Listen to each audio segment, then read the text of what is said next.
ಭಗವದ್ಗೀತೆಯಲ್ಲಿ ಕೃಷ್ಣ 13ನೇ ಅಧ್ಯಾಯದಲ್ಲಿ ವಿಶೇಷವಾಗಿ ಕ್ಷೇತ್ರಜ್ಞ ವಿಚಾರವನ್ನು ತಿಳಿಸಿದ.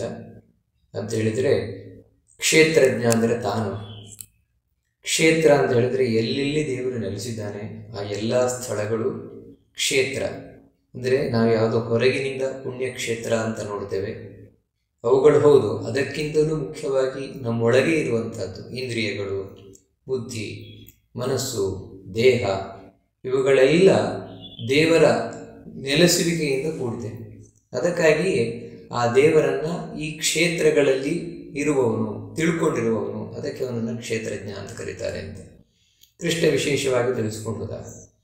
ಹಿಂದೆ ಒಂದು ವಿಷಯವನ್ನು ತಿಳಿಸಿದ, ಏನೆಂದರೆ ನಾವು ಇಲ್ಲಿ ಸುಖವನ್ನು ಅನುಭವಿಸ್ತಾ ಇದ್ದೇವೆ, ದುಃಖವನ್ನು ಅನುಭವಿಸ್ತಾ ಇದ್ದೇವೆ. ಈ ಸುಖ ದುಃಖಗಳನ್ನು ಅನುಭವಿಸ್ತಾ ಇರಲಿಕ್ಕೆ ಮುಖ್ಯವಾಗಿ ಕಾರಣ ಏನು ಅಂತ ಹೇಳಿದರೆ ಕಾರಣಂ ಗುಣಸಂಗೋಸ್ಯ ಸದಸದ್ ಯೋನಿ ಜನ್ಮಸು ಅಂತ ಕೃಷ್ಣ ತಿಳಿಸಿದ.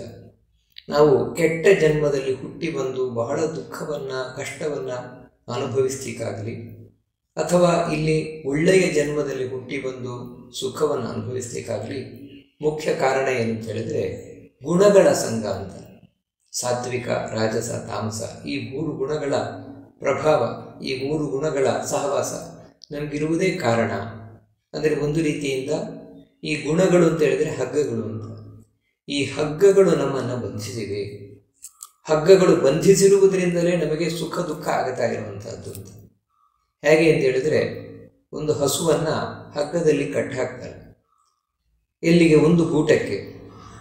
ಆ ಹಸುವಿಗೆ ಆ ಹಗ್ಗ ಎಷ್ಟು ಉದ್ದ ಇದೆಯೋ ಅಲ್ಲಿ ತನಕ ಅದು ಮೇಯ್ತಾ ಹೋಗ್ತದೆ. ಅಂದರೆ ಹಗ್ಗ ಇರುವಷ್ಟು ದೂರದವರೆಗೆ ಅದಕ್ಕೆ ಸುಖವೇ. ಆದರೆ ಯಾವಾಗ ಹಗ್ಗ ಎಲ್ಲಿ ಕಟ್ಟಿ ಹಾಕಿದ ಅಲ್ಲಿಂದ ಬಹಳ ದೂರದವರೆಗೆ ಹೋಗುತ್ತೆ, ಇನ್ನು ಮುಂದೆ ಹೋಗೋಲ್ಲ ಆ ಹಗ್ಗ. ಆವಾಗ ಅದು ಎಳಿತು ಅಂತ ಹೇಳಿದರೆ, ಹಗ್ಗವನ್ನು ಮತ್ತೆ ಎಳಿತು ಹಸು ಅಂತ ಹೇಳಿದರೆ ಅದು ಕುತ್ತಿಗೆಗೆ ನೋವಾಗುತ್ತೆ. ಯಾಕಂದರೆ ಕುತ್ತಿಗೆಗೆ ಹಗ್ಗ ಕಟ್ಟಲ್ಪಟ್ಟಿದೆ. ಇವಾಗ ದುಃಖ ಅಂದರೆ ಈ ಒಂದು ಹಗ್ಗ ಹಸುವಿಗೆ ಸುಖವನ್ನು ತಂದುಕೊಡುತ್ತದೆ, ಹಾಗೆಯೇ ದುಃಖವನ್ನು ಕೂಡ ತಂದುಕೊಡುತ್ತದೆ. ಹಾಗೆಯೇ ನಮಗೆ ಸಾತ್ವಿಕ, ರಾಜಸ, ತಾಮಸ ಈ 3 ಗುಣಗಳು ಸುಖ ದುಃಖಕ್ಕೆ ಕಾರಣವಾಗಿದೆ. ಹೌದು, ಇದರ ಸಂಬಂಧ ನಮಗೆ ಯಾವ ರೀತಿ ಆಗಿದೆ, ಇದು ನಮ್ಮ ಮೇಲೆ ಎಂಥ ಪ್ರಭಾವವನ್ನು ಬೀರ್ತಾ ಇದೆ, ಈ 3 ಗುಣಗಳು, ಅದನ್ನು ಬಹಳ ಮುಖ್ಯವಾಗಿ ನಾವು ತಿಳ್ಕೊಳ್ಬೇಕಾದದ್ದು. ಯಾಕೆಂತ ಹೇಳಿದರೆ ಎಲ್ಲರೂ ಬಯಸುವುದು ನಾವು ಕಷ್ಟದಿಂದ ಪಾರಾಗಬೇಕು, ಸುಖವನ್ನು ಪಡಿಬೇಕು ಅಂತ. ಈ ಕಷ್ಟದಿಂದ ಪಾರಾಗಬೇಕು ಅಂತ ಹೇಳಿದರೆ ಈ ಕಷ್ಟಗಳಿಗೆ ಮೂಲವಾದದ್ದು ಯಾವುದು ಅದನ್ನು ತಿಳ್ಕೊಳ್ಬೇಕು. ಅದೇ ಈ ಹಗ್ಗಗಳು. ಸಾತ್ವಿಕ, ರಾಜಸ, ತಾಮಸ ಈ 3 ಗುಣ ಅಂತ ಹೇಳಿದ್ರೆ ಸಂಸ್ಕೃತದಲ್ಲಿ ಹಗ್ಗ. ಈ ಹಗ್ಗಗಳ ಕಟ್ಟುವಿಕೆಗೆ ನಾವು ಸೀಲ್ಕಲ್ಪಟ್ಟಿದ್ದೇವೆ. ಮೊದಲು ಇವುಗಳ ಬಗ್ಗೆ ತಿಳ್ಕೊಳ್ಬೇಕು. ಹಗ್ಗದ ಬಗ್ಗೆ ತಿಳ್ಕೊಂಡ್ರೆ ಆಮೇಲೆ ಆ ಹಗ್ಗದಿಂದ ಹೇಗೆ ಬಿಡಿಸಿಕೊಳ್ಳುವುದು ಅಂತ ಗೊತ್ತಾಗುತ್ತೆ. ಹಾಗೆಯೇ ಮೊದಲು ಈ 3 ಗುಣಗಳ ಬಗ್ಗೆ ತಿಳಿದುಕೊಳ್ಬೇಕಾಗಿದೆ. ಅದರ ವಿಸ್ತಾರವಾದ ಒಂದು ಪರಿಚಯವನ್ನು ನಮಗೆ 14ನೇ ಅಧ್ಯಾಯ ಮಾಡಿಕೊಡ್ತದೆ. ಅದಕ್ಕಾಗಿಯೇ ಈ 14ನೇ ಅಧ್ಯಾಯದಲ್ಲಿ ಕೃಷ್ಣ ಮೊದಲು ಹೇಳ್ತಾ ಇದ್ದಾನೆ, ಶ್ರೀ ಭಗವಾನುವಾಚ ಪರಂ ಭೂಯ ಪ್ರವಕ್ಷ್ಯಾಮಿ ಜ್ಞಾನಾನಾಂ ಜ್ಞಾನಮುತ್ತಮಂ ಯಜ್ಞಾತ್ವಾ ಮುನಯಃ ಸರ್ವೇ ಪರಾಂ ಸಿದ್ಧಿಮಿತೋ ಗತಾಃ. ಮುಂದೆ ಏನು ತಾನು ಹೇಳಲಿಕ್ಕಿದ್ದಾನೆ ಬಹಳ ಮುಖ್ಯವಾದಂತಹ ವಿಷಯ.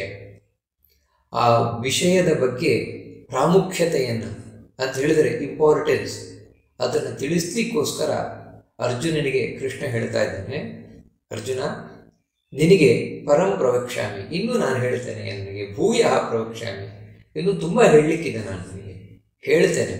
ಆದರೆ ನಾನು ಇನ್ನೂ ನಿನಗೆ ಹೇಳುವಂಥದ್ದು ಏನೆಂದರೆ ಪರಂ ಶ್ರೇಷ್ಠವಾಗಿರುವಂಥದ್ದು, ಶ್ರೇಷ್ಠವಾದ ಮಾತನ್ನು ನಾನು ನನಗೆ ತಿಳಿಸ್ತಾ ಇದ್ದೇನೆ ಅಂತ ಹೇಳ್ತೇನೆ. ಆದರೆ ಹಾಗಿದ್ರೆ ಇಲ್ಲಿವರೆಗೆ ಹೇಳಿದ್ದು ಶ್ರೇಷ್ಠವಾದ ಮಾತಲ್ವಾ ಅಂದರೆ ಹೌದು, ಭಗವದ್ಗೀತೆಯ ಒಂದೊಂದು ವಿಷಯಗಳು ಶ್ರೇಷ್ಠವಾಗಿರುವಂಥದ್ದೇ. ಅದನ್ನು ಮತ್ತೆ ನೆನಪಿಸಿಕೊಡ್ಲಿಕ್ಕೋಸ್ಕರ ಕೃಷ್ಣ ಇಲ್ಲಿ ಹೇಳ್ತಾ ಇರೋದು. ಇಲ್ಲಿವರೆಗೂ ನಾನು ಶ್ರೇಷ್ಠವಾದ ಮಾತನ್ನೇ ನಿನಗೆ ತಿಳಿಸ್ಕೊಂಡ್ಬಂದಿದ್ದೇನೆ, ಇನ್ನು ಮುಂದೆಯೂ ನಾನು ಅದನ್ನೇ ತಿಳಿಸ್ತೇನೆ. ಅಂದರೆ ಭಗವದ್ಗೀತೆಯಲ್ಲಿ ಯಾವುದೊಂದು ಮಾತು ಕೂಡ ಅಯ್ಯೋ ಇದು ಪ್ರಯೋಜನ ಇಲ್ಲ, ಇದು ನಮಗೆ ಉಪಯೋಗ ಇಲ್ಲ ಅಂತ ತೆಗೆದುಹಾಕುವಾಗಿಲ್ಲ. ಅದಕ್ಕಾಗಿಯೇ ಕೃಷ್ಣ ಹೇಳ್ತಾ ಇರುವಂಥದ್ದು ಭೂಯ ಪರಂ ಪ್ರವಕ್ಷ್ಯಾಮಿ, ಇನ್ನೂ ನಾನು ನಿನಗೆ ತುಂಬ ಹೇಳ್ತೇನೆ. ಯಾವುದು ಅಂತ ಹೇಳಿದ್ರೆ ಅದು ಶ್ರೇಷ್ಠವಾದ ಮಾತು, ನಿನಗೆ ನಾನು ತಿಳಿಸುವಂಥದ್ದು. ಅಂದರೆ ಶ್ರೇಷ್ಠವಾದದ್ದು ಅಂದರೆ ಒಂದೇ ರೀತಿಯ ಅಂತ ಹೇಳಿದ್ರೆ ಪರಮಲ್ಲ, ಬೇರೆ. ಇಲ್ಲಿವರೆಗೆ ನಾನು ಏನು ಹೇಳಿದ್ದೇನೆ ಅದಕ್ಕಿಂತ ಬೇರೆಯಾಗಿರುವುದು. ಬೇರೆಯಾಗಿರುವುದು ಅಂತ ಹೇಳಿದ್ರೆ ಹಿಂದೆ ಹೇಳಿದ್ದನ್ನು ಬಿಟ್ಟಿರುವುದಲ್ಲ, ಹಿಂದೆ ಯಾವ ಮಾತನ್ನು ನಾನು ತಿಳಿಸಿದ್ದೇನೆ ಅದರ ವಿಸ್ತಾರ ನಾನು ನಿನಗೆ ತಿಳಿಸ್ಕೊಂಡು ಹೋಗ್ತೇನೆ. ಇದು ಎಂಥ ವಿಷಯ ಅಂತ ಹೇಳಿದ್ರೆ, ನಾನು ತಿಳಿಸ್ಲಿಕ್ಕಿರುವಂಥದ್ದು ಎಂಥ ಒಂದು ವಿಷಯ ಅಂದರೆ ಜ್ಞಾನ ಉತ್ತಮಂ ಅಂತ ಹೇಳಿದ್ರೆ, ಜ್ಞಾನ ಅಂತ ಹೇಳಿದರೆ ನಾವು ತಿಳಿಯಬೇಕಾದದ್ದು, ತಿಳಿಯಬೇಕಾದ ತಿಳುವಳಿಕೆ ಏನಿದೆ ಆ ತಿಳುವಳಿಕೆಯಲ್ಲಿ ಉತ್ತಮಂ ಜ್ಞಾನಂ ಅಂತ ಅಂದರೆ ತಿಳಿಯಲೇಬೇಕಾದದ್ದು. ಯಾಕಂದರೆ ಅದರಲ್ಲಿ ಬಹಳ ಶ್ರೇಷ್ಠವಾಗಿರುವುದು. ಮನುಷ್ಯನಿಗೆ ತಿಳಿಯಲೇಬೇಕಾದ ವಿಷಯಗಳು ಅನೇಕ ಇದೆ. ಅಂದರೆ ಈ ಮನುಷ್ಯನಾಗಿ ಹುಟ್ಟಿ ಬಂದ ಮೇಲೆ ಹೇಗೆ ಅಂತ ಹೇಳಿದ್ರೆ, ಒಬ್ಬ ವಿದ್ಯಾರ್ಥಿ ಶಾಲೆಗೆ ಹೋಗ್ತಾನೆ. ಶಾಲೆಗೆ ಹೋಗಿ ಅನೇಕ ವಿಷಯಗಳನ್ನು ನಾವು ತಿಳ್ಕೊಳ್ತಾನೆ. ಆದರೆ ಆ ವಿಷಯಗಳಲ್ಲಿ ಕೆಲವೊಂದು ತಿಳಿಯಲೇಬೇಕಾದ ವಿಷಯ, ಆ ವಿಷಯವನ್ನು ತಿಳಿಲಿಲ್ಲ ಅಂತ ಹೇಳಿದ್ರೆ ಅವನು ಶಾಲೆಗೆ ಹೋಗಿದ್ದೇ ವ್ಯರ್ಥ. ಯಾವುದು ಅಂತ ಹೇಳಿದ್ರೆ ಪಾಠದ ವಿಷಯವನ್ನು. ಅವನು ಯಾವ ಸಬ್ಜೆಕ್ಟನ್ನು ತಾನು ಅಧ್ಯಯನವನ್ನು ಮಾಡ್ತಾ ಇದ್ದಾನೆ, ಆ ಸಬ್ಜೆಕ್ಟ್, ಆ ವಿಷಯದ ಬಗ್ಗೆ ತಿಳ್ಕೊಳ್ಳಿಲ್ಲ ಅಂತ ಹೇಳಿದ್ರೆ ಅವನು ಶಾಲೆಗೆ ಹೋಗಿದ್ದೇ ವ್ಯರ್ಥ. ಉಳಿದಂತೆ ಅವನು ಬೇರೆ ಏನೇನೋ ವಿಷಯಗಳನ್ನು ತಿಳ್ಕೊಂಡಿರ್ಬೋದು, ವಿದ್ಯಾರ್ಥಿಗಳಿಂದ ಬಹಳಷ್ಟು ವಿಷಯಗಳನ್ನು ತಿಳ್ಕೊಂಡಿರ್ಬೋದು, ಅದು ಅವನಿಗೆ ಅಗತ್ಯವೂ ಇರಬಹುದು. ಉದಾಹರಣೆಗೆ ಇವಾಗ ಆಟದ ಬಗ್ಗೆ ತಿಳ್ಕೊಂಡ, ಇನ್ನು ಕೆಲವು ಜನರಲ್ ನಾಲೆಡ್ಜ್, ಸಾಮಾನ್ಯ ಜ್ಞಾನ, ಅದರ ಬಗ್ಗೆ ಎಲ್ಲ ತಿಳ್ಕೊಂಡ. ಹೌದು, ಇದು ತಿಳ್ಕೊಳ್ಬೇಕಾದದ್ದೇ. ಆದರೆ ತಿಳಿಯಲೇಬೇಕಾದದ್ದು ಯಾವುದು ಅಂದರೆ, ಯಾಕಂದರೆ ಒಂದೊಮ್ಮೆ ಆ ವಿಷಯಗಳನ್ನು ಶಾಲೆಯಲ್ಲಿ ತಿಳಿದೇ ಇದ್ದರೂ ಕೂಡ ಅವನಿಗೆ ಲಾಸ್ ಅಲ್ಲ, ಯಾಕಂದರೆ ಫೈಲ್ ಆಗುವುದಿಲ್ಲ ಅವನು.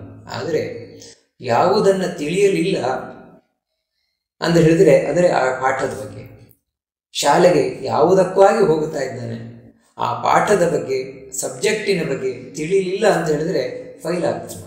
ಹಾಗೆಯೇ ಇಲ್ಲಿ ತಿಳಿಯಬೇಕಾದ ವಿಷಯಗಳು ತುಂಬ ಇದೆ. ಹಾಗಿದ್ರೂ ನಮಗೆ ಆಯುಷ್ಯ ಸಾಕಾಗುವುದಿಲ್ಲ, ಅಷ್ಟೊಂದು ಜ್ಞಾನ ಇಲ್ಲ, ಅಷ್ಟೊಂದು ಪುರುಸೊತ್ತಿಲ್ಲ. ಅದಕ್ಕಾಗಿಯೇ ಕೃಷ್ಣ ಹೇಳ್ತಾ ಇರುವಂಥದ್ದು, ತಿಳಿಯಬೇಕಾದ ವಿಷಯಗಳ ಬಗ್ಗೆ ಇದು ಅತ್ಯಂತ ಉತ್ತಮವಾದ, ಅಂದರೆ ಇಷ್ಟಾದರೂ ನೀನು ತಿಳ್ಕೊಳ್ಳೇಬೇಕಾದದ್ದು ಮುಖ್ಯವಾಗಿ. ಅದನ್ನು ನಾನು ಹೇಳ್ತಾ ಇದ್ದೇನೆ. ಅಲ್ಲ, ಹೌದು, ಇಷ್ಟು ನೀನು ಯಾಕೆ ನನಗೆ ಒತ್ತಾಯವನ್ನು ಮಾಡ್ತಾ ಇದೆಯಾ? ತಿಳಿಯಲೇಬೇಕಾದದ್ದು ತಿಳಿಯಬೇಕಾದ ವಿಷಯದಲ್ಲಿ ವೆರಿ ಇಂಪಾರ್ಟೆಂಟ್ ಇದು ಅಂತ ಯಾಕೆ ನೀನು ಹೇಳ್ತಾ ಇದೆಯಾ ಅಂದರೆ ಅದಕ್ಕಷ್ಟು ಮಹತ್ವ ಇದೆ ಅಂತ ಹೇಳ್ತಾ ಇದ್ದೇನೆ. ಕೃಷ್ಣ, ನಾನು ಯಾಕೆ ನಿನಗೆ ಇದನ್ನು ತಿಳಿಸ್ತಾ ಇದ್ದೇನೆ, ತಿಳಿಯಲೇಬೇಕಾದ ವಿಷಯ ಅಂತ ಹೇಳ್ತಾ ಇದ್ದೇನೆ ಅಂತ ಹೇಳಿದ್ರೆ, ಇದು ಕೇವಲ ಕೇಳಿ ಬಿಡ್ಲಿಕ್ಕೋಸ್ಕರ ಇರುವ ವಿಷಯ ಅಲ್ಲ, ಮತ್ತೆ ಇದು ಕೇಳಿ ಯಾವುದೇ ಪ್ರಯೋಜನ ಉಂಟು ಮಾಡದೇ ಇರುವಂತಹ ವಿಷಯವೂ ಅಲ್ಲ. ಮತ್ತು ಇದು ತಿಳ್ಕೊಳ್ಳೇಬೇಕಾದದ್ದು. ಯಾಕಂದರೆ ಯಜ್ಞಾತ್ವ, ನಾನು ನಿನಗೆ ಯಾವ ವಿಷಯವನ್ನು ಹೇಳಲಿಕ್ಕಿದ್ದೇನೆ, ಯಾವುದರ ಬಗ್ಗೆ ತುಂಬ ಇಂಪಾರ್ಟೆನ್ಸನ್ನು ನಾನು ಕೊಡ್ತಾ ಇದ್ದೇನೆ, ಅದನ್ನು ಹಿಂದೆ ಋಷಿಗಳು, ಮುನಿಗಳು, ಯಾಕೆ ಅವರನ್ನು ಮುನಿಗಳು ಅಂತ ಕರೆದರು ಅಂತ ಹೇಳಿದರೆ, ಈ ವಿಷಯವನ್ನು ನಾನು ನಿನಗೆ ಏನು ಹೇಳಿದ್ದೇನೆ ಮುಂದೆ ಹೇಳಲಿಕ್ಕಿದ್ದೇನೆ, ಈ ವಿಷಯವನ್ನು ಅವರು ಕೇಳಿದರು, ಕೇಳಿ ಬಿಡಲಿಲ್ಲ ಅವರು. ಮತ್ತೆ ಬಹಳ ಬಾರಿ ಅದನ್ನೇ ಮನನ ಮಾಡಿದರು ಅವರು. ಅಂದರೆ ಮತ್ತೆ ಮತ್ತೆ ಮತ್ತೆ ಮೆಲುಕು ಹಾಕಿದ್ರು ಅದನ್ನು. ಅದು ಬಹಳ ಮುಖ್ಯವಾಗಬೇಕಾದದ್ದು. ಯಾವುದೇ ಒಂದನ್ನು ಕೇಳಿದ ಕೂಡಲೇ ಮನುಷ್ಯನಿಗೆ ಹೆಚ್ಚು ಉಪಯೋಗ ಆಗುವುದಿಲ್ಲ. ವಿದ್ಯಾರ್ಥಿ ಶಾಲೆಯಲ್ಲಿ ಅಧ್ಯಾಪಕರು ಪಾಠ ಮಾಡ್ತಾರೆ, ಆ ಪಾಠವನ್ನು ಕೇಳಿದ್ರಿಂದಲೇ ಅವನ ಪರೀಕ್ಷೆಯಲ್ಲಿ ಪಾಸ್ ಆಗುವುದಿಲ್ಲ. ಮತ್ತು ಆ ಕೇಳಿದ್ದನ್ನು ಮನೆಯಲ್ಲಿ ಬಂದು ಮತ್ತೆ ಮನನ ಮಾಡಬೇಕು ಅಂತ ಹೇಳಿದ್ರೆ, ಮತ್ತೆ ಅದನ್ನು ತಾನು ಓದಬೇಕು, ನೋಟ್ಸ್ ತಯಾರು ಮಾಡಬೇಕು, ಮತ್ತು ಅದನ್ನು ತಾನು ಗಟ್ಟಿ ಮಾಡಿಕೊಳ್ಬೇಕು. ಹಾಗಿದ್ರೆ ಮಾತ್ರ ಪರೀಕ್ಷೆಯಲ್ಲಿ ಅವನಿಗೆ ಬರೀಲಿಕ್ಕಾಗುತ್ತೆ, ಇಲ್ಲದ್ರೆ ಸಾಧ್ಯ ಇಲ್ಲ. ಹಾಗೆಯೇ ಹಿಂದೆ ಮುನಿಗಳು ಈ ವಿಷಯವನ್ನು ಕೇಳಿ ಅದನ್ನು ಮನನ ಮಾಡಿದರು. ವಿದ್ಯಾರ್ಥಿ ಯಾವ ರೀತಿ ಪರೀಕ್ಷೆಗೋಸ್ಕರ ತಾನು ತಯಾರಾಗ್ತಾನೆ, ಆ ರೀತಿ ಈ ವಿಷಯವನ್ನು ತಾವು ಕೇಳಿ ಈ ಮನುಷ್ಯ ಜನ್ಮದಿಂದ ತೇರ್ಗಡೆಯಾಗಿ ಹೋಗ್ಲಿಕ್ಕೋಸ್ಕರ ತಾವು ಯೋಚನೆಯನ್ನು ಮಾಡಿದರು. ಅದಕ್ಕಾಗಿ ಅವರು ಮುನಿಗಳಾದರು. ಅವರು ಇದನ್ನು ತಿಳ್ಕೊಂಡು ಇತಃ ಪರಾಂ ಸಿದ್ಧಿಂ ಗತಃ. ಏನಾದರೂ ಅವರು ಅಂತ ಹೇಳಿದರೆ, ಇತಃ ಇಲ್ಲಿಂದ ಅಂದರೆ ಈ ಸಂಸಾರದಿಂದ, ಈ ಲೋಕದಿಂದ ಅವರು ಪರಾಂ ಸಿದ್ಧಿಂ ಗತಃ ಅಂತ ಹೇಳಿದರೆ, ಯಾವ ನಿಜವಾದ ಗುರಿ, ಆ ಗುರಿಯನ್ನು ಹೋಗಿ ಸೇರಿದರು. ನಿಜವಾದ ಗುರಿ, ಶ್ರೇಷ್ಠವಾದ ಗುರಿ, ಸಿದ್ಧಿ ಅಂದರೆ ಅದೇ. ಈ ಮನುಷ್ಯನಾಗಿ ನಾವು ಯಾಕೋಸ್ಕರ ಬಂದಿದ್ದೇವೆ, ಮನುಷ್ಯನಾಗಿ ನಾನು ಪಡೆಯಬಹುದಾದಂತಹ ಗರಿಷ್ಠವಾದ ಲಾಭ, ಮ್ಯಾಕ್ಸಿಮಮ್ ಅದು ಪ್ರಾಫಿಟ್ ಏನಿದೆ ಅದೇ ಭಗವಂತನನ್ನು ಪಡೆಯುವಂಥದ್ದು, ಭಗವಂತನ ಲೋಕವನ್ನು ಸೇರುವಂಥದ್ದು, ಮುಕ್ತಿಯನ್ನು ಪಡೆಯುವಂಥದ್ದು. ಅದನ್ನು ಗಳಿಸಿದರು. ಅಂದರೆ ಈ ಜ್ಞಾನ, ನಾನು ನಿನಗೆ ಹೇಳಲಿಕ್ಕೆ ಇರುವಂತಹ ಜ್ಞಾನ ಬರಿಯ ಜ್ಞಾನ ಅಲ್ಲ ಅದು. ಮತ್ತು ಅದು ನಮ್ಮನ್ನು ಎಲ್ಲ ಕಷ್ಟಗಳಿಂದ ಬಿಡುಗಡೆಯನ್ನುಗೊಳಿಸಿ ನಮಗೆ ಭಗವಂತನ ಲೋಕವನ್ನು ಸೇರಿಸುವಂತಹ ಜ್ಞಾನ. ಅಂದರೆ ಅಷ್ಟು ಶಕ್ತಿ ಜ್ಞಾನಕ್ಕಿದೆ. ಯಾವ ರೀತಿ ಒಬ್ಬ ವಿದ್ಯಾರ್ಥಿ ಅಧ್ಯಾಪಕರು ಏನು ಪಾಠವನ್ನು ಮಾಡ್ತಾರೆ ಆ ಪಾಠವನ್ನು ಕೇಳಿ ಅಧ್ಯಯನವನ್ನು ಮಾಡಿದ ಅಂತ ಹೇಳಿದರೆ ಅವನು ಪಾಸಾಗ್ತಾನೆ, ಎಕ್ಸಾಮಿನೇಷನಲ್ಲಿ ಪಾಸಾಗ್ತಾನೆ.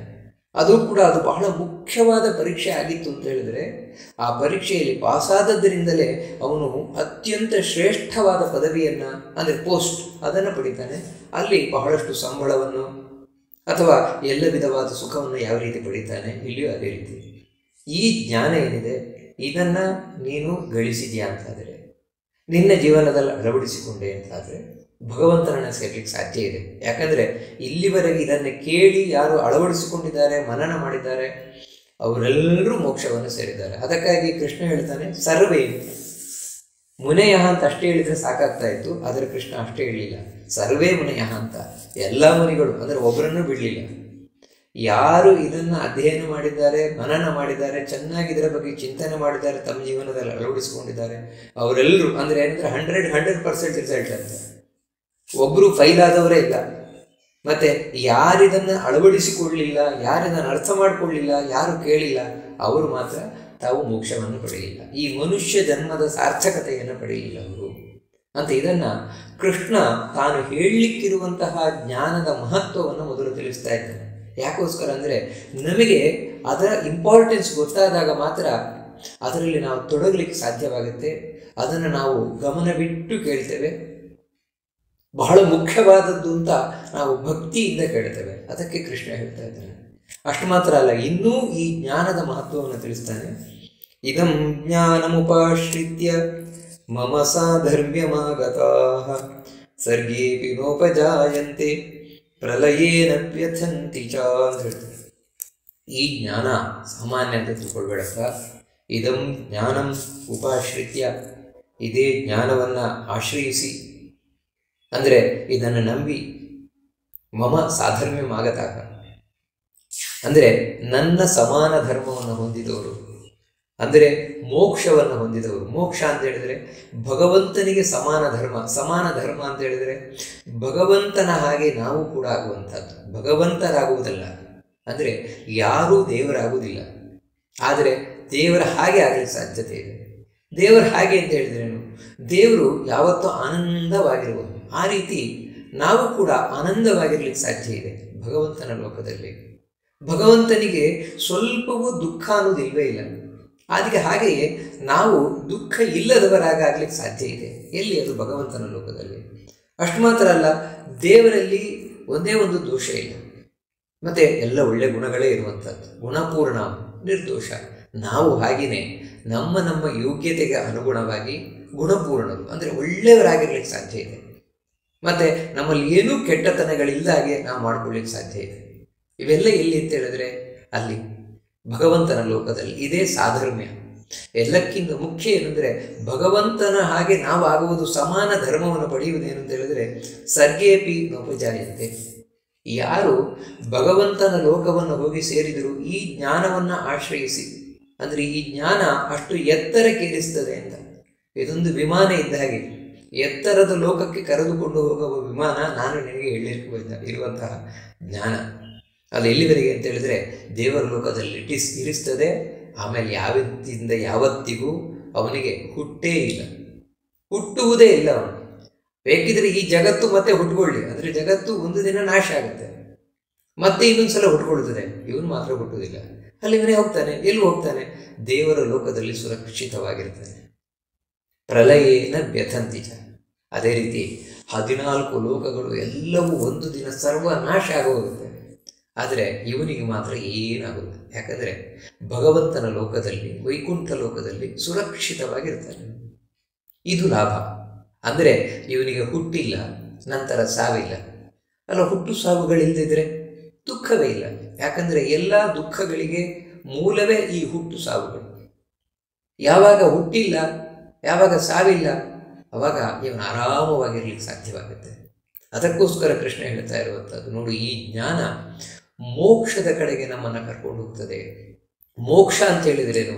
ಇಂಥ ಒಂದು ಸ್ಥಿತಿ, ಯಾವ ಸ್ಥಿತಿಯನ್ನು ನಾವು ಬಯಸ್ತಾ ಇದ್ದೇವೆ, ದುಃಖ ಬೇಡವೇ ಬೇಡ, ನನಗೆ ಎಲ್ಲ ವಿಧವಾದ ಸುಖವೇ ಬೇಕು ಅಂತ, ಅಂಥ ಒಂದು ಸ್ಥಿತಿಯನ್ನು ತಂದುಕೊಡುತ್ತದಪ್ಪ ಈ ಜ್ಞಾನ ಅಂತ ಕೃಷ್ಣ ಈ ಜ್ಞಾನದ ಮಹತ್ವವನ್ನು ತಿಳಿಸಿದ.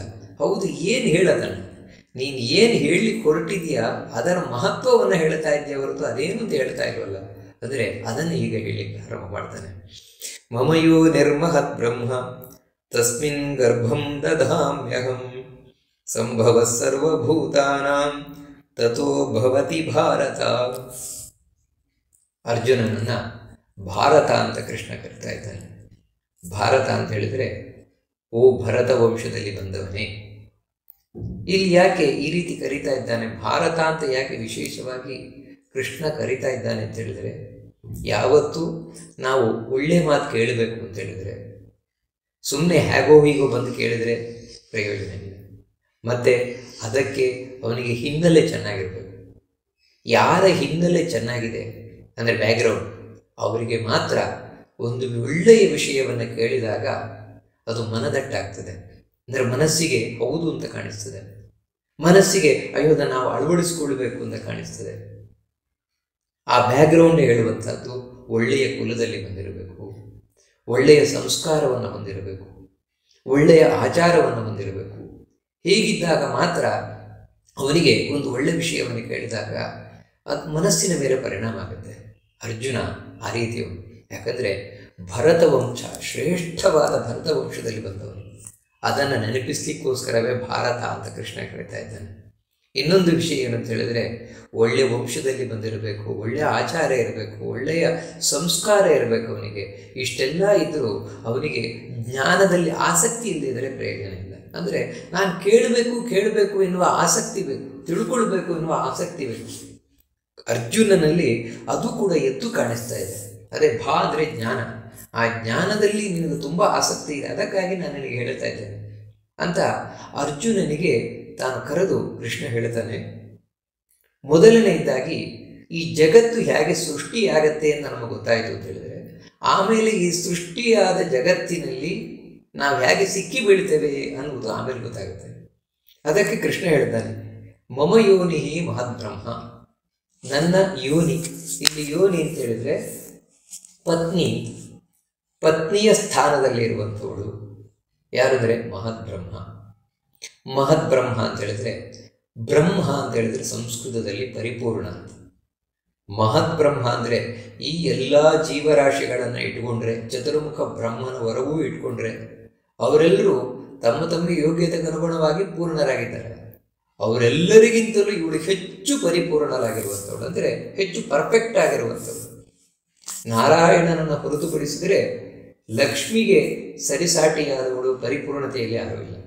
ಅದಕ್ಕೋಸ್ಕರವೇ ಅವಳು ಮಹದ್ ಬ್ರಹ್ಮ, ಉಳಿದವರಿಗಿಂತ ಹೆಚ್ಚಾದ ಪರಿಪೂರ್ಣತೆಯನ್ನು ಹೊಂದಿಡುವಂಥವಳು ಲಕ್ಷ್ಮಿ. ಅವಳೇ ನನ್ನ ಪತ್ನಿ ಅಂತ ಕೃಷ್ಣ ಹೇಳ್ತಾ ಇದ್ದಾರೆ. ಮಮ ಯೋನಿಹಿ, ನನ್ನ ಪತ್ನಿಯವಳು. ಹೌದು, ನಿನ್ನ ಪತ್ನಿ ಆದರೆ ಏನಾಯಿತು ನೋಡು, ಅದು ಬಹಳ ಮುಖ್ಯ ನೀವು ತಿಳ್ಕೊಳ್ಬೇಕಾದದ್ದು. ತಸ್ಮಿನ್ ಗರ್ಭಂ ದಧಾಮ್ಯಹಂ, ಅವಳಲ್ಲಿ, ಆ ಲಕ್ಷ್ಮಿಯಲ್ಲಿ ನಾನು ಗರ್ಭವನ್ನು ಇಡ್ತೇನೆ. ಯಾವ ರೀತಿ ಪತಿ ತನ್ನ ಪತ್ನಿಯಲ್ಲಿ ಗರ್ಭವನ್ನು ಇಡ್ತಾನೆ, ಅಂದರೆ ಅವಳನ್ನು ಬಸಿರನ್ನಾಗಿ ಮಾಡ್ತಾನೆ, ಆ ರೀತಿ ನಾನು ನನ್ನ ಪತ್ನಿಯಾದ ಲಕ್ಷ್ಮಿಯನ್ನು ಬಸಿರನ್ನಾಗಿ ಮಾಡ್ತೇನೆ. ಹೇಗೆ ಅಂತ ಹೇಳಿದರೆ, ಇಡೀ ಜಗತ್ತನ್ನು ಅವಳ ಉದರದಲ್ಲಿ ಹೊಟ್ಟೆಯಲ್ಲಿ ಇಡುವ ಮೂಲಕ. ಅಂದರೆ ಪ್ರಳಯ ಕಾಲದಲ್ಲಿ ಈ ಜಗತ್ತು ಸೂಕ್ಷ್ಮವಾಗಿರ್ತದೆ. ಸೂಕ್ಷ್ಮವಾಗಿರುವ ಜಗತ್ತು ಅಂದರೆ ಅತ್ಯಂತ ಸಣ್ಣ ಆಟಮ್, ಅದಕ್ಕಿಂತಲೂ ಸೂಕ್ಷ್ಮ, ಅತ್ಯಂತ ಸ್ಮಾಲ್ ಪಾರ್ಟಿಕಲ್ ಅಂತ ಹೇಳ್ತೇವೆ. ಆ ರೀತಿ ತುಂಬ ಸಣ್ಣ ಕಣಕಣಗಳವಾಗಿತ್ತು. ಅದು ದೊಡ್ಡದಾಗಬೇಕು, ಈ ಬೃಹದಾಕಾರದ ಬ್ರಹ್ಮಾಂಡ ಆಗಬೇಕು. ಅದಕ್ಕೋಸ್ಕರ ಭಗವಂತ ಗರ್ಭವನ್ನು, ಈ ಜಗತ್ತಿನ ದೊಡ್ಡ ವಸ್ತುವಿನಿಂದ ಹಿಡಿದು ಸಣ್ಣ ವಸ್ತುವಿನವರೆಗೆ ಎಲ್ಲದಕ್ಕೂ ಮೂಲ ಕಾರಣವಾಗಿರುವಂತಹ ಒಂದು ಜಡ ಪ್ರಕೃತಿ ಅಂತ, ಅದೇ ರಾ ಮೆಟೀರಿಯಲ್, ಸೃಷ್ಟಿಗೆ ಮುಖ್ಯವಾದದ್ದು. ಅದನ್ನು ಅವಳೊಳಗೆ ನಾನು ಇಡ್ತೇನೆ. ಸಂಭವ ಸರ್ವಭೂತಾನಾಂ ತಥೋ ಭವತಿ. ಆ ನಂತರ ನಾನು ಯಾವಾಗ ಅವಳಲ್ಲಿ ಗರ್ಭವನ್ನು ಇಟ್ಟೆ, ಆಮೇಲೆ ಈ ಜಗತ್ತಿನ ಸೃಷ್ಟಿಯಾಗತ್ತೆ, ಎಲ್ಲರ ಸೃಷ್ಟಿಯಾಗತ್ತೆ ಅಂತ ಹೇಳ್ತಾ ಇದ್ದಾನೆ. ಸರ್ವಭೂತಾನ ಸಂಭವ, ಇಡೀ ಜಗತ್ತಿನ ಎಲ್ಲ ಜೀವನ ಸೃಷ್ಟಿ ಎನ್ನುವುದಾಗತ್ತೆ, ಮತ್ತೆ ಹುಟ್ಟಿ ಬರ್ತಾರೆ. ಅಂದರೆ ಅರ್ಥಾತ್ ಇಲ್ಲಿ ಏನು ಅಂತ ಹೇಳಿದ್ರೆ, ಅವಳೊಳಗೆ ನಾನು ಗರ್ಭವನ್ನು ಇಡ್ತೇನೆ ಅಂತ ಹೇಳಿದ್ರೆ ನಮ್ಮ ಹಾಗಲ್ಲ. ನಾವು ಜಗತ್ತಿನಲ್ಲಿ ಯಾವ ರೀತಿ ನೋಡ್ತೇವೆ, ಪತಿ ಪತ್ನಿಯರು ಆ ರೀತಿಯಲ್ಲ ಭಗವಂತ ಇಡುವಂಥದ್ದು. ಮತ್ತೇನಂತ ಹೇಳಿದರೆ, ಯಾವುದು ಒಂದು ಪ್ರಕೃತಿ ಅಂತಿದೆ, ಈ ಸೃಷ್ಟಿಗೆ ಮೂಲವಾಗಿರುವಂಥದ್ದು, ಅದು ಪ್ರಳಯ ಕಾಲದಲ್ಲಿ ಶಕ್ತಿಹೀನವಾಗಿ ಬಿದ್ದಿರ್ತದೆ, ಶಕ್ತಿಹೀನವಾಗಿರ್ತದೆ. ಅದರಿಂದಾಗಿಯೇ ಪ್ರಳಯ ಕಾಲದಲ್ಲಿ ಏನೂ ಸೃಷ್ಟಿಯಾಗುವುದಿಲ್ಲ. ಯಾಕಂದರೆ ಯಾವುದು ಈ ಸೃಷ್ಟಿ ಕಾಲದಲ್ಲಿ ಇರ್ತದೆ, ನಾವಿವಾಗ ನೋಡ್ತೇವೆ, ಇದೆಲ್ಲ ಅವಾಗ ಏನು ಶಕ್ತಿ ಇಲ್ಲದೆ ಬಿದ್ದಿರ್ತದೆ, ಜಡ ವಸ್ತುಗಳು. ಇಂಥ ಜಡವಾದಕ್ಕೆ ಭಗವಂತ ತಾನು ಹೋಗಿ ಕೂರ್ತಾನೆ. ಕೂತು ಅದನ್ನು ಲಕ್ಷ್ಮಿಯ ಒಳಗೆ ಇಡ್ತಾನೆ. ಅಂದರೆ ಅದಕ್ಕೆ ಒಂದು ಎನರ್ಜಿಯನ್ನು ತುಂಬಿ ದೇವರು ಅದನ್ನು ಲಕ್ಷ್ಮಿ ಒಳಗೆ ಇಡ್ತಾನೆ. ಲಕ್ಷ್ಮಿ ಒಳಗೆ ಇಟ್ಟ ಅಂದರೆ ಅರ್ಥ ಏನು ಅಂತ ಹೇಳಿದ್ರೆ, ಲಕ್ಷ್ಮಿಯ ಕಂಟ್ರೋಲಿಗೆ ಕೊಟ್ಟ ಅದನ್ನು ಅಂತ. ಲಕ್ಷ್ಮಿ ತನ್ನ ನಿಯಂತ್ರಣಕ್ಕೆ ಇಟ್ಕೊಂಡದನ್ನ. ನಾವಿಲ್ಲಿ ಇಷ್ಟೇ ತಿಳ್ಕೊಳ್ಬೇಕಾದದ್ದು, ಜಗತ್ತಿನಲ್ಲಾದರೂ ತಾಯಿ ಮಗುವನ್ನು ಹೊರಗೆ ಹಾಕಿದ್ದು ಅಂತ ಹೇಳಿದ್ರೆ ಆಮೇಲೆ ಆ ಮಗುವಿನ ಬಗ್ಗೆ ಅವಳಿಗೆ ನಿಯಂತ್ರಣ ಅಷ್ಟಕ್ಕಷ್ಟೇ ಇರುತ್ತೆ.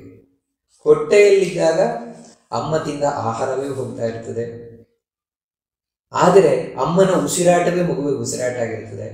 ಆದರೆ ಹೊಟ್ಟೆಯಿಂದ ಹೊರಗೆ ಬಂದ ಮೇಲೆ ಆ ಮಗುವಿನದ್ದು ಕಂಟ್ರೋಲ್ ಅಂದರೆ ನಿಯಂತ್ರಣ ಅವಳಿಗೆ ಅಷ್ಟಕ್ಕಷ್ಟೇ. ಆದರೆ ಇಲ್ಲ ಹಾಗಲ್ಲ, ಭಗವಂತ ಅವಳ ಕೈಗೆ ಕೊಟ್ಟ ಅಂತ ಹೇಳಿದ್ರೆ ಆಜ್ಞೆಯನ್ನು ಮಾಡಿದ ದೇವರು. ಇನ್ನು ನೀನು ಸೃಷ್ಟಿಯನ್ನು ಮುಂದುವರಿಸು. ಹೀಗೆ ಆ ಲಕ್ಷ್ಮಿ ತಾನು ಈ ಜಗತ್ತಿನ ಸೃಷ್ಟಿಯನ್ನು ಮಾಡ್ತಾಳೆ. ಹೇಗೆ? ಭಗವಂತನ ಆಜ್ಞೆಯಂತೆ. ಇದು ವೇದ ಈ ಮಾತವನ್ನು ಬಹಳ ಸ್ಪಷ್ಟವಾಗಿ ತಿಳಿಸ್ಕೊಂಡು ಹೋಗ್ತದೆ. ಶ್ರೀರ್ಯತ್ ಕಟಾಕ್ಷ ಬಲವತ್ತೆ ಇದಂ ನಮಾಮಿ ಅಂತ ಬಹಳ ಸ್ಪಷ್ಟವಾಗಿ ತಿಳಿಸ್ಕೊಂಡು ಹೋಗ್ತಾರೆ. ಯಾರ ಕಡೆಗಣ್ಣ ನೋಟದಿಂದ ಎಲ್ಲವನ್ನ ಮಾಡ್ತಾ ಇದ್ದಳು ಲಕ್ಷ್ಮಿ ಅಂತ. ಆ ರೀತಿ ಆ ಭಗವಂತ ಆಜ್ಞೆಯನ್ನು ಮಾಡಿದಾಗ ಲಕ್ಷ್ಮಿ ಈ ಜಗತ್ತನ್ನು ತಾನು ಹೊರಗೆ ಹಾಕ್ತಾಳೆ, ಸೃಷ್ಟಿಸ್ತಾಳೆ. ಅದರಿಂದಾಗಿ ಈ ಜಗತ್ತು ಕಾಣಿಸಿಕೊಳ್ತದೆ ಅಂತ. ಹೌದು, ಇದರಿಂದಾಗಿ ನೀನು ಏನನ್ನು ತಿಳಿಸಿದಾಗಾಯಿತು ಅಂತ ಹೇಳಿದರೆ, ಮುಖ್ಯವಾಗಿ ಇಡೀ ಜಗತ್ತಿನ ತಂದೆ ತಾಯಿ ಆಗಿರುವಂಥವರು ಲಕ್ಷ್ಮೀನಾರಾಯಣರು ಎನ್ನುವಂಥದ್ದು ಬಹಳ ಮುಖ್ಯವಾದ ವಿಷಯ ನಾವಿಲ್ಲಿ ತಿಳ್ಕೊಳ್ಬೇಕಾದದ್ದು. ಇದು ಪ್ರಧಾನವಾದ ವಿಷಯವನ್ನು ಇಲ್ಲಿ ಕೃಷ್ಣ ತಿಳಿಸ್ತಾ ಇದ್ದಾನೆ. ಆದರೆ ನಮಗಿಲ್ಲಿ ಪ್ರಶ್ನೆ ಬರುವುದೇನು ಅಂತ ಹೇಳಿದರೆ, ಹೌದು, ಮೊದಲು ಈ ಜಗತ್ತು ಸೃಷ್ಟಿಯಾಗಬೇಕಾದ್ರೆ ನಾರಾಯಣ ತಂದೆಯ ರೂಪದಲ್ಲಿದ್ದು ತಾನು ಯಾವ ರೀತಿ ತಂದೆ ವೀರ್ಯವನ್ನು ತಾಯಿಯಲ್ಲಿ ಹಾಕ್ತಾನೆ ಒಂದು ಮಗುವಿಗೆ ಬರಬೇಕು ಅಂತ ಹೇಳಿದರೆ, ಹಾಗೆ ಈ ಜಗತ್ತನ್ನು ಲಕ್ಷ್ಮಿ ಒಳಗೆ ದೇವರು ಹಾಕಿದ್ದಾನೆ ತಂದೆಯ ಸ್ಥಾನದಲ್ಲಿದ್ದು. ಲಕ್ಷ್ಮಿ ಈ ಜಗತ್ತನ್ನು ತಾನು ಹಡದ್ದು ತಾಯಿಯ ಸ್ಥಾನದಲ್ಲಿದ್ದು. ಹೌದು, ತಂದೆ ತಾಯಿ ದೇವರು. ಆಮೇಲೆ ಏನೇನೇನೇನು ಬಂದಿದ್ದಾರೆ, ಆಮೇಲೆ ಯಾಕಂದರೆ ಈ ಸೃಷ್ಟಿ ಮತ್ತೆ ಮುಂದುವರ್ಕೊಂಡು ಹೋಗಿದೆ.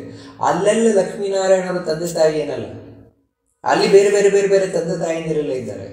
ಮೊದಲು ಮಾತ್ರ ಲಕ್ಷ್ಮೀನಾರಾಯಣರು ಅಂದರೆ ಆದಿಯ ತಂದೆ ತಾಯಿ ಅಷ್ಟೇ ಅಂತ ಈ ರೀತಿ ಒಂದೊಮ್ಮೆ ನಮಗೆ ಕಾಣಿಸಿದರೆ ಅದಕ್ಕೆ ಕೃಷ್ಣ ಸ್ಪಷ್ಟಪಡಿಸ್ಕೊಂಡು ಹೋಗ್ತಾನೆ. ಸರ್ವಯೋನಿಷು ಕೌಂತೆಯ ಮೂರ್ತಯ ಸಂಭವಂತಿಯ ತಾಸಾಂ ಬ್ರಹ್ಮ ಮಹದ್ಯೋನಿ ಅಹಂ ಬೀಜ ಪ್ರದಃ. ನೋಡು ಅರ್ಜುನ, ಮೊದಲ ಸೃಷ್ಟಿಯಲ್ಲ, ಮತ್ತೆ ಪ್ರತಿಯೊಂದು ಸೃಷ್ಟಿಯಲ್ಲೂ ಈ ಜಗತ್ತು ಮೊದಲು ಸೃಷ್ಟಿಯಾಯಿತು. ಆ ಜಗತ್ತಿನಲ್ಲಿ ಚತುರ್ಮುಖ ಬ್ರಹ್ಮ ಮೊದಲು ಬಂದ. ಆ ಚತುರ್ಮುಖ ಬ್ರಹ್ಮನಿಂದ ಮತ್ತೆ ಶಿವನ ಸೃಷ್ಟಿಯಾದ. ಆಗ ಚತುರ್ಮುಖನ ಒಳಗೆ ನಾನು ಕೂತಿದ್ದೆ. ಆ ಚತುರ್ಮುಖನ ಪತ್ನಿಯಾದ ಸರಸ್ವತಿಯೊಳಗೆ ಲಕ್ಷ್ಮಿ ಕೂತಿದ್ದು. ಮತ್ತೆ ಶಿವ ಬಂದ, ಶಿವನ ಪತ್ನಿಯಾಗಿ ಪಾರ್ವತಿ ಬಂದು, ಅವರಿಂದಾಗಿ ಮತ್ತೆ ಸೃಷ್ಟಿ ಮುಂದುವರಿತು. ಆ ಪಾರ್ವತಿಯೊಳಗೆ ಮತ್ತೆ ನಾನು ಕೂತಿದ್ದೆ, ಶಿವನೊಳಗೆ ನಾನು ಕೂತಿದ್ದೆ, ಪಾರ್ವತಿಯ ಒಳಗೆ ವಿಶೇಷವಾಗಿ ಲಕ್ಷ್ಮಿ ಕೂತಿದ್ದೆ. ಈ ರೀತಿ ಕೃಷ್ಣ ಇಲ್ಲಿ ಬಹಳ ಸ್ಪಷ್ಟವಾಗಿ ಹೇಳ್ತಾನೆ, ಸರ್ವ ಯೋನಿಷು ಅಂತ ಹೇಳಿದರೆ ಇಲ್ಲಿ ಯಾವುದು ಹುಟ್ಟುವ ಸ್ಥಾನ ಅಂತಿದೆ. ಆ ಹುಟ್ಟುವ ಸ್ಥಾನಗಳೆಲ್ಲದರಲ್ಲಿಯೂ ಕೂಡ, ಅದು ಮನುಷ್ಯ ಇರ್ಬೋದು, ಪ್ರಾಣಿ ಇರ್ಬೋದು, ಒಂದು ಗಿಡ ಇರ್ಬೋದು, ಮರ ಇರ್ಬೋದು, ಎಲ್ಲ ಕಡೆಯೂ ಕೂಡ ಎಲ್ಲೆಲ್ಲಿ ಹುಟ್ಟುತ್ತಾ ಇದೆ ಆ ಎಲ್ಲ ಕಡೆಯಲ್ಲಿಯೂ ಕೂಡ ಮೂರ್ತಯ ಯಾಹ ಸಂಭವಂತಿ, ಯಾವ ಒಂದು ಇಲ್ಲಿ ಸೃಷ್ಟಿ ಆಗ್ತಾ ಇದೆ ಅವೆಲ್ಲ ಕಡೆಯೂ ಕೂಡ ತಾಸಾಂ ಬ್ರಹ್ಮ ಮಹದ್ಯೋನಿ. ಅಲ್ಲೆಲ್ಲ ಕಡೆ ತಾಯಿಯ ಸ್ಥಾನದಲ್ಲಿರುವಂಥವಳು, ಹೊರುವವಳು, ಬಸಿರಲ್ಲಿ ಹೊರುವವಳು ಲಕ್ಷ್ಮಿ. ಅಷ್ಟು ಮಾತ್ರ ಅಲ್ಲ, ಅಹಂ ಬೀಜ ಪ್ರದಪ್ಪಿತ, ಅಂದರೆ ತಂದೆಯ ಸ್ಥಾನದಲ್ಲಿದ್ದು ಬೀಜವನ್ನು ಹಾಕುವವನು ನಾನೇ. ಎಲ್ಲಿವರೆಗೆ ಅಂದರೆ, ಒಂದು ಕೃಷಿ ವ್ಯವಸಾಯವನ್ನು ಮಾಡಬೇಕಾದ್ರೆ ಮಣ್ಣು ನಮಗೊಂದು ಬೆಳೆ ಕೊಡುತ್ತದೆ ಅಂತ ಹೇಳಿದ್ರೆ, ಆ ಮಣ್ಣಿನಲ್ಲಿ ವಿಶೇಷವಾಗಿ ಲಕ್ಷ್ಮಿ ಕೂತಿದ್ದಾಳೆ, ಆ ಬೀಜದಲ್ಲಿ ವಿಶೇಷವಾಗಿ ನಾರಾಯಣ ಕೂತಿದ್ದಾನೆ. ಅದಕ್ಕಾಗಿಯೇ ನಮಗೊಂದು ಬೆಳೆ ಬರ್ತದೆ. ಹೀಗೆ ಪ್ರತಿಯೊಂದು ಕಡೆಯಲ್ಲಿ ಆ ಮೊದಲ ಸೃಷ್ಟಿಯಿಂದ ಪ್ರಾರಂಭ ಮಾಡಿ ಇವತ್ತಿನ ಸೃಷ್ಟಿಯವರೆಗೂ ಪ್ರತಿಯೊಂದು ಕಡೆಯಲ್ಲಿ ಎಲ್ಲೆಲ್ಲಿ ಹುಟ್ಟಾಗ್ತಾ ಇದೆ, ಆ ಎಲ್ಲ ಹುಟ್ಟಿನಲ್ಲಿಯೂ ಕೂಡ ತಂದೆಯ ಸ್ಥಾನದಲ್ಲಿ ನಾನಿದ್ದೇನೆ, ತಾಯಿಯ ಸ್ಥಾನದಲ್ಲಿ ಲಕ್ಷ್ಮಿ ಇದ್ದೇನೆ. ಇನ್ನು ಉಳಿದ ಎಲ್ಲ ದೇವಿಯರಿರ್ಬೋದು, ಆ ದೇವಿಯರಿಂದ ಹಿಡಿದು ನಮ್ಮ ತಂದೆ ತಾಯಿಯಂದಿರವರೆಗೆ ಇವರು ಹೌದು ನಮ್ಮ ಸೃಷ್ಟಿಗೆ ಕಾರಣವಾಗಿದ್ದಾರೆ. ಇವ್ರು ಹೇಗಂತ ಹೇಳಿದ್ರೆ ಅಸ್ವತಂತ್ರರಾಗಿದ್ದರೆ ಇವರಿಗೆ ಸ್ವತಂತ್ರವಾಗಿ ನಮ್ಮನ್ನು ಹುಟ್ಟಿಸ್ಲಿಕ್ಕಾಗಲ್ಲ. ಮತ್ತೆ ತಂದೆಯ ಒಳಗೆ ದೇವರು ಕೂತ್ಕೊಳ್ಬೇಕು, ತಾಯಿಯ ಒಳಗೆ ದೇವಿ ಕೂತ್ಕೊಳ್ಬೇಕು. ಆ ಕಾರಣದಿಂದ ಹೇಳುವಂಥದ್ದು ಮಾತೃದೇವೋಭವ ಪಿತೃದೇವೋಭವ ಅಂತ. ತಂದೆ ತಾಯಿಯಂದಿರಿಗೆ ನಾವು ಯಾಕೆ ಅಷ್ಟು ಮಹತ್ವವನ್ನು ಕೊಡ್ತೇವೆ ಅಂತ ಹೇಳಿದ್ರೆ, ಅವರೊಳಗೆ ಆ ದೇವರು ಕೂತಿದ್ದಾನೆ. ಅದಕ್ಕಾಗಿ ತಂದೆ ತಾಯಿಯಂದಿರಿಗೆ ಮಾಡುವ ಅವಮಾನ ನೇರವಾಗಿ ದೇವರಿಗೆ ಅವಮಾನ, ತಾಯಿಗೆ ಮಾಡುವ ಅವಮಾನ ನೇರವಾಗಿ ಲಕ್ಷ್ಮಿಗೆ ಮಾಡುವ ಅವಮಾನ. ಯಾಕಂತ ಹೇಳಿದ್ರೆ, ಅವರೊಳಗೆ ಕೂತದ್ದರಿಂದಲೇ ನಾನು ಬಂದಿದ್ದೇನೆ, ಲಕ್ಷ್ಮೀನಾರಾಯಣ ಅವರೊಳಗೆ ಕೂತದ್ದರಿಂದ. ಹೀಗೆ ಭಗವಂತ ಹೇಳ್ತಾ ಇದ್ದಾನೆ, ಅವತ್ತಿನಿಂದ ಸೃಷ್ಟಿಯ ಮೊದಲಿನಿಂದ ಹಿಡಿದು ಅಟ್ ಪ್ರೆಸೆಂಟ್ ಈಗ ಯಾವುದು ನಡೀತಾ ಇದೆ ಸೃಷ್ಟಿ, ಗಂಡು ಹೆಣ್ಣು ಸೇರಿ ಎಲ್ಲಿ ಒಂದು ಮಗು ಬರ್ತಾ ಇದೆ ಅಥವಾ ಏನೊಂದು ಇಲ್ಲಿ ಸೃಷ್ಟಿ ಆಗ್ತಾ ಇದೆ, ಹುಟ್ಟಿ ಬರ್ತಾ ಇದೆ, ಎಲ್ಲ ಕಡೆಯೂ ಕೂಡ ತಂದೆಯ ಸ್ಥಾನದಲ್ಲಿ ನಾನೇ ಇದ್ದೇನೆ, ತಾಯಿಯ ಸ್ಥಾನದಲ್ಲಿ ಲಕ್ಷ್ಮಿ ಇದ್ದಾಳೆ. ಇದು ಬಹಳ ಮುಖ್ಯವಾಗಿ ತಿಳ್ಕೊಳ್ಬೇಕಾದ್ರೆ, ಜಗತ್ತಿನ ತಂದೆ ತಾಯಂದಿರು ಅಂತ ಹೇಳಿದರೆ ಲಕ್ಷ್ಮೀನಾರಾಯಣ ಈ ರೀತಿ. ಅಂದರೆ ಪ್ರತಿಯೊಂದು ಸೃಷ್ಟಿಯಲ್ಲಿಯೂ ಕೂಡ ಇದ್ದಾರೆ ಅವರು. ಇದನ್ನು ಬಹಳ ಸ್ಪಷ್ಟವಾಗಿ ತಿಳಿಸಿದ ಕೃಷ್ಣ. ಹೌದು, ಈಗ ಒಂದು ದೊಡ್ಡ ಮಹತ್ವದ ವಿಷಯ ಗೊತ್ತಾಯ್ತು ನಮಗೆ. ಏನಂತ ಹೇಳಿದ್ರೆ, ಹಾಗಿದ್ರೆ ಲಕ್ಷ್ಮೀನಾರಾಯಣರು ಪ್ರತಿಯೊಂದು ಕಡೆ ಇದ್ದಾರೆ, ಅವರು ನಿಜವಾಗಿ ಜಗತ್ತಿನ ತಂದೆ ತಾಯಿಗಿರು ಅಂತ. ಅಷ್ಟು ಮಾತ್ರ ಅಲ್ಲ ನೋಡಿ, ಇನ್ನೂ ಬಹಳ ಮುಖ್ಯವಾದ ವಿಷಯ ಇದೆ. ಯಾಕೆ ಲಕ್ಷ್ಮಿಯನ್ನು ತಾಯಿಯ ಸ್ಥಾನದಲ್ಲಿ, ನನ್ನನ್ನು ತಂದೆಯ ಸ್ಥಾನದಲ್ಲಿ ನಾನು ಪ್ರತಿಯೊಂದು ಕಡೆಯೂ ಹೇಳ್ತಾ ಇದ್ದೇನೆ ಅಂತ ಹೇಳಿದರೆ, ಸತ್ವಂ ರಜಸ್ತಮ ಇತಿ ಗುಣ ಪ್ರಕೃತಿ ಸಂಭವ ನಿಬಧ್ನಂತಿ ಮಹಾಬಾಹೋ ದೇಹೇ ದೇಹಿನಮವ್ಯಯಂ. ಯಾಕೆ ಲಕ್ಷ್ಮಿಯನ್ನ ತಾಯಿಯ ಸ್ಥಾನದಲ್ಲಿ ಅವಳ ಹತೋಟಿಗೆ ನಾನು ಗರ್ಭವನ್ನು ಕೊಡುತ್ತೇನೆ ಅಂತ ಹೇಳಿದ್ದು ಅಂತ ಹೇಳಿದ್ರೆ, ತಂದೆ ತಾನು ಗರ್ಭವನ್ನು ತಾಯಿಯಲ್ಲಿಡ್ತಾನೆ. ತಾಯಿ ಆ ಮಗುವನ್ನು 9 ತಿಂಗಳು ತಾನು ಹೊರುತ್ತಾಳೆ. ಆನಂತರ ಆ ಮಗುವನ್ನು ಹೆರ್ತಾಳೆ. ಹೆತ್ತ ಮೇಲೆ ಆ ಮಗುವಿನ ಜವಾಬ್ದಾರಿ ಯಾರಿಗೆ ಸಂಬಂಧಪಟ್ಟದ್ದಾಗಿರ್ತದೆ? ತಾಯಿಗೆ ತಾನೆ. ತಾಯಿ ಆ ಮಗುವನ್ನು ನೋಡಿಕೊಳ್ಳುವಂಥದ್ದು. ಆ ಮಗುವಿಗೆ ಏನೇನು ಬೇಕು ಅದನ್ನು ಕೊಡ್ತಾ, ಏನೇನು ಬೇಡವೋ ಅದನ್ನು ಕೊಡದೆ ಬೇಕಾಗಿದ್ದನ್ನು ಕೊಡದೆ, ಅದೇ ರೀತಿ ಆ ಮಗುವಿಗೆ ಬುದ್ಧಿ ಬರುವ ತನಕ ಅದನ್ನು ತಾನು ಕಟ್ಟಿ ಹಾಕಿ ಅಂತ ಹೇಳಿದ್ರೆ, ಅಲ್ಲಿಗೆ ಹೋಗಬೇಡ, ಇಲ್ಲಿಗೆ ಹೋಗಬೇಡ, ಅದು ತಿನ್ನಬೇಡ, ಇದು ತಿನ್ನಬೇಡ, ಅದು ಮಾಡಬೇಡ, ಇದು ಮಾಡಬೇಡ, ಈ ರೀತಿ ನೋಡಿಕೊಳ್ತಾ ಇರುವಂಥವಳು ಅವಳು ತಾಯಿ. ಹಾಗೆ ಅದೇ ರೀತಿಯಿಂದಲೇ ಲಕ್ಷ್ಮಿ ತಾನು ಸೃಷ್ಟಿಸಿದಂತಹ ಜಗತ್ತೇನಿದೆ, ನಾರಾಯಣನ ಅನುಗ್ರಹದಿಂದ ಅವಳು ಸೃಷ್ಟಿಸಿದ ಜಗತ್ತನ್ನು ತಾನು ನಿಯಂತ್ರಣವನ್ನು ಮಾಡುತ್ತಾಳೆ. ಹೇಗೆ ಅಂತ ಹೇಳಿದ್ರೆ, ಸತ್ವಂ ರಜಃ ತಮಃ ಇತಿ ಗುಣಃ, ಸಾತ್ವಿಕ ರಾಜಸ ತಾಮಸ, ಈ 3 ಗುಣಗಳು ಪ್ರಕೃತಿ ಸಂಭವ. ಈ 3 ಗುಣಗಳು ಈ ಪ್ರಕೃತಿಯಿಂದ ಅಂದರೆ ಲಕ್ಷ್ಮಿಯಿಂದ ಉಂಟಾದವುಗಳು. ಅಂದರೆ ಲಕ್ಷ್ಮಿಯಿಂದ ಉಂಟಾದವುಗಳು ಅಂದರೆ ಅರ್ಥ ಏನು ಅಂತ ಹೇಳಿದ್ರೆ, ಪ್ರಳಯ ಕಾಲದಲ್ಲಿ ಈಗಿರ್ತವೆ 3 ಗುಣಗಳಿರ್ತವೆ, ಒಟ್ಟಿಗೆ ಇರ್ತದೆ. ಅದನ್ನು ಬೇರ್ಪಡಿಸ್ಲಿಕ್ಕೆ ಆಗೋದಿಲ್ಲ ನಮಗೆ. ಇದು ಸತ್ವಗುಣ, ಇದು ರಜೋಗುಣ, ಇದು ತಮೋಗುಣ ಅಂತ ಬೇರ್ಪಡಿಸ್ಲಿಕ್ಕೆ ಆಗೋದಿಲ್ಲ. ಆ ರೀತಿ ಇರ್ತದೆ. ಆದರೆ ಯಾವಾಗ ಸೃಷ್ಟಿಯನ್ನು ಮಾಡಬೇಕು ಅಂತ ದೇವರಿಗೆ ಇಚ್ಛಿಸಿ ತಾನು ಈ ಗರ್ಭವನ್ನು ಅಂತ ಹೇಳಿದರೆ ಪ್ರಕೃತಿಯಿಂದ ಕೂಡಿದ, ಅಂದರೆ ಮೂಲ ಪ್ರಕೃತಿ, ಮಹತ್ತತ್ವ, ಅಹಂಕಾರ ತತ್ವ, ಪಂಚಭೂತಗಳು, ಪಂಚತನ್ಮಾತ್ರೆಗಳು, ಇವೆಲ್ಲದರಿಂದ ಕೂಡಿದಂತಹ ಸೃಷ್ಟಿ ಏನಿದೆ, ಇದನ್ನು ಯಾವಾಗ ಆ ಲಕ್ಷ್ಮಿಯ ಒಳಗೆ ಹಾಕಿದ ಆಗ ಈ 3 ಗುಣಗಳನ್ನು ಬೇರ್ಪಡಿಸ್ತಾನೆ ದೇವರು. ಅದಕ್ಕೆ ಸತ್ವಗುಣಕ್ಕೆ ಅಭಿಮಾನಿನಿಯಾಗಿ ಶ್ರೀದೇವಿ ಲಕ್ಷ್ಮಿಯ ಒಂದು ರೂಪ, ತಾನು ಸತ್ವಗುಣವನ್ನು ನೋಡಿಕೊಳ್ತದೆ. ಅದೇ ರೀತಿ ಭೂದೇವಿ ಲಕ್ಷ್ಮಿಯ ಇನ್ನೊಂದು ರೂಪ ರಜೋಗುಣವನ್ನು ನೋಡ್ಕೊಳ್ತದೆ, ಕಂಟ್ರೋಲ್ ಮಾಡ್ತದೆ. ಅದೇ ರೀತಿ ಇದೇ ಲಕ್ಷ್ಮಿಯದೇ ಇನ್ನೊಂದು ರೂಪ ದುರ್ಗಾ ರೂಪ, ಅದು ತಮೋ ಗುಣವನ್ನು ನೋಡ್ಕೊಳ್ತದೆ. ಹೀಗೆ ರಾಜಸ, ಸಾತ್ವಿಕ, ತಾಮಸ ಈ 3 ಗುಣಗಳು ಬೇರ್ಪಡ್ತವೆ. ಇದು 3 ಬೇರ್ಪಟ್ಟು ನಮ್ಮನ್ನು ಬಂಧಿಸ್ತದೆ, ಇಡೀ ಜಗತ್ತನ್ನು ತಾನು ಬಂಧಿಸ್ತದೆ. ನಿಬಧ್ನಂತಿ ಮಹಾಬಾಹೋ ದೇಹೇ ದೇಹಿನ ಮೊಗೆ. ಆಶ್ಚರ್ಯ ಏನು ಅಂತ ಹೇಳಿದ್ರೆ, ಇದು ಎಲ್ಲಿ ನಮ್ಮನ್ನು ಕಟ್ಟಿ ಹಾಕ್ತದೆ ಅಂತ ಹೇಳಿದ್ರೆ ಅದನ್ನು ಬಹಳ ಸ್ಪಷ್ಟವಾಗಿ ತಿಳಿಸ್ಕೊಂಡು ಹೋಗ್ತಾ ಇದ್ದಾನೆ. ದೇಹೇ, ಈ ದೇಹದಲ್ಲಿಯೇ, ದೇಹದ ಒಳಗೆ ಇರುವ ಜೀವನನ್ನೇ ಬಂಧಿಸುವಂಥದ್ದು ಅಂತ ಹೇಳ್ತಾ ಇದ್ದಾರೆ. ನಿಮ್ಗೆ ಆಶ್ಚರ್ಯ ಏನು ಅಂತ ಹೇಳಿದ್ರೆ, ಇವನು ಅವ್ಯಯ ಅಂತ ಹೇಳಿದ್ರೆ ನಾಶ ಇಲ್ಲದ ಜೀವ. ಈ ಗುಣಗಳಿಂದ ಕಟ್ಟಲ್ಪಟ್ಟವನಾಗಿ ಏನು ತಿಳ್ಕೊಳ್ತಾನೆ ಅಂತ ಹೇಳಿದ್ರೆ, ಅಯ್ಯೋ ನಾನು ಸಾಯ್ತೇನೆ ಅಂತ ತಿಳ್ಕೊಳ್ತಾನೆ. ಅದಕ್ಕೆ ಕಾರಣ ಏನಂತ ಹೇಳಿದ್ರೆ ಈ ಗುಣಗಳ ಪ್ರಭಾವ. ಅದೆಲ್ಲ ಮುಂದೆ ನಮಗೆ ಗೊತ್ತಾಗುತ್ತೆ, ಗುಣಗಳು ನಮ್ಮ ಒಳಗೆ ಏನೇನು ಪ್ರಭಾವವನ್ನು ಉಂಟು ಮಾಡ್ತದೆ ಅಂತ. ಅದೇ ರೀತಿಯಿಂದಾಗಿ ನಾಶ ಇಲ್ಲದೆ ಇರುವಂತಹ ಸಾಯದ ಜೀವ ನಾನು ಸಾಯ್ತೇನೆ ಅಂತ ಎಣಿಸ್ತಾನೆ. ನಿಜವಾಗಲೂ ಒಳಗೆ ದುಃಖವೇ ಇಲ್ಲದ ಜೀವ ಅಯ್ಯೋ ನಾನು ದುಃಖ ಪಡ್ತಾ ಇದ್ದೇನೆ ಅಂತ ತಿಳ್ಕೊಳ್ತಾನೆ. ಇನ್ನು ಯಾವತ್ತು ಬೆಳೆಯದ ಜೀವ ನಾನು ಇವತ್ತು ಬೆಳೀತಾ ಇದ್ದೇನೆ ಅಂತ ಈ ರೀತಿ ತಿಳ್ಕೊಳ್ತಾನೆ. ಇದಕ್ಕೆಲ್ಲ ಕಾರಣ ಏನಂತ ಹೇಳಿದ್ರೆ ಆ ಗುಣಗಳಿಂದ ಲಕ್ಷ್ಮಿ ನಮ್ಮನ್ನು ಕಟ್ಟಿ ಹಾಕುವಂಥದ್ದು. ಎಲ್ಲರನ್ನು ಕಟ್ಟಿ ಹಾಕ್ತಾಳೆ, ಬರೀ ಮನುಷ್ಯರನ್ನು ಮಾತ್ರ ಅಲ್ಲ, ದೇವತೆಗಳನ್ನು, ಪ್ರಾಣಿಗಳನ್ನು, ಪಕ್ಷಿಯನ್ನು, ಅಸುರರನ್ನು, ಎಲ್ಲರನ್ನು ಕಟ್ಟಿ ಹಾಕ್ತಾಳೆ. ದೇಹ ಅಂತ ಯಾಕೆ ಹೇಳಿದ್ದು ಅಂದರೆ ಈ ದೇಹದೊಳಗೆ ಕಟ್ಟಿ ಹಾಕುವುದು ಅಂದರೆ ಎಲ್ಲಿವರೆಗೆ ನಮಗೆ ಈ ದೇಹದ ಸಂಬಂಧ ಇದೆ ಅಲ್ಲಿಯವರೆಗೆ ನಮಗೆ ಈ 3 ಗುಣಗಳ ಬಂಧನ ಇದ್ದೇವೆ. ಸಾತ್ವಿಕ, ರಾಜಸ, ತಾಮಸ ಗುಣಗಳ ಬಂಧನ ಇದ್ದೇವೆ. ಇದನ್ನೇ ಕೃಷ್ಣ ಎಂದು ಹೇಳಿದ್ದು. ಮಮ ಸಾಧರ್ಮ್ಯ ಮಾಗತಾಹ ಅಂತ. ನನ್ನ ಅಂದರೆ ನನಗೆ ಸಮಾನವಾದ ಧರ್ಮವುಳ್ಳವರಾಗಲು. ಅಂದರೆ ದೇವರಿಗೆ ನಮ್ಮ ಹಾಗೆ ಇಂಥ ದೇಹ ಇಲ್ಲ, ಅಂದರೆ ನಾಳೆ ಬಿದ್ದು ಹೋಗುವ ದೇಹ ಇಲ್ಲ. ಅದಕ್ಕಾಗಿ ದೇವರಿಗೆ ಈ 3 ಗುಣಗಳು ಯಾವತ್ತೂ ಕಟ್ಟಿ ಹಾಕುವುದಿಲ್ಲ. ಅದಕ್ಕೆ ದೇವರಿಗೆ ದುಃಖ ಆಗುವುದಿಲ್ಲ, ಸಾವು ಬರುವುದಿಲ್ಲ. ಇವೆಲ್ಲ ಯಾಕಂತ ಹೇಳಿದ್ರೆ 3 ಗುಣಗಳ ಪ್ರಭಾವವೇ ಇಲ್ಲ.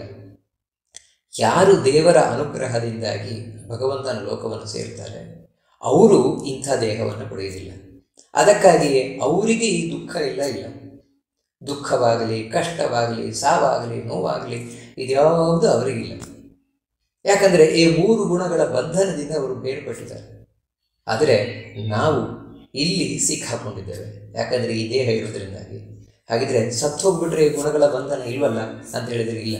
ನಾವು ಸತ್ತೋದು ಅಂತ ಹೇಳಿದ್ರೆ ಅರ್ಥ ಏನೆಂದರೆ ಇಷ್ಟೇ, ಈ ದೇಹವನ್ನು ಬಿಟ್ಟು ಅಂತ. ಸತ್ತ ಕೂಡಲೇ ಮನುಷ್ಯನಿಗೆ ಇನ್ನೊಂದು ದೇಹ ಬರ್ತದೆ, ಮತ್ತೆ ಇನ್ನೊಂದು ದೇಹ ಬರ್ತದೆ. ಹೀಗೆ ಇದನ್ನು ಕೃಷ್ಣ ಹೇಗೆ ಅಂದರೆ ಭಗವದ್ಗೀತೆಯಲ್ಲಿ ಹಿಂದೆಯೇ ಹೇಳಿದಾಗೆ ವಾಸಾಂಸಿ ಜೀರ್ಣಾನಿ ಯಥಾವಿಕಾಯ ನವಾನಿ ಗೃಹಾತಿ ನರೋಪರಾಣಿ ಅಂತ ಹೇಳಿದಾಗೆ, ಹಳೆ ಅಂಗಿಯನ್ನು ಕಳಚಿ ಹೊಸ ಅಂಗಿಯನ್ನು ಹಾಕಿಕೊಟ್ಟಾಗೆ ಒಂದೊಂದು ದೇಹ ಹೋದಾಗಲೂ ಮತ್ತೊಂದು ದೇಹ ಬರ್ತಾನೆ ಇರ್ತದೆ ಜೀವನ.